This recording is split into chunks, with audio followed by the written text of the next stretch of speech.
स्थानिक स्वराज्य संस्थांच्या निवडणुका या खऱ्या अर्थाने कार्यकर्त्यांच्या निवडणुका म्हणून त्या ठिकाणी पाहिल्या जात आहेत। नगर परिषदा असतील, जिल्हा परिषद असेल किंवा पंचायत समितीच्या निवडणुका, या सगळ्याच निवडणुकीच्या माध्यमातून भारतीय जनता पार्टीच्या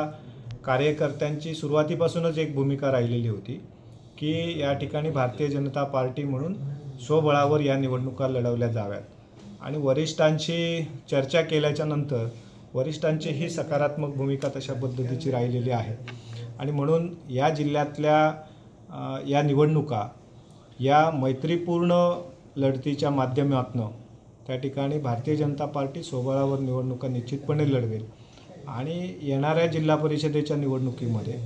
जिल्हा परिषदेचा अध्यक्ष हा भारतीय जनता पार्टीचाच बसलेला आपल्याला निश्चितपणे पाहायला मिळेल याची आम्हाला खात्री आहे।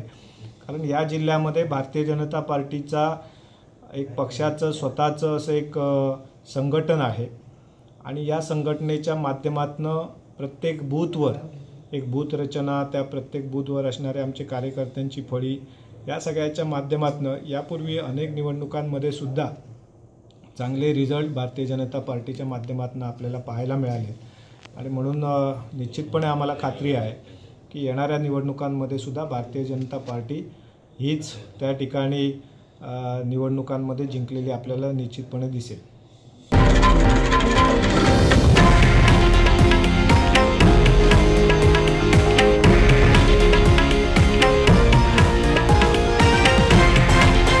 हे आहे देशातील नंबर 1 न्यूज नेटवर्क आणि आपण पाहत आहात TV9 मराठी,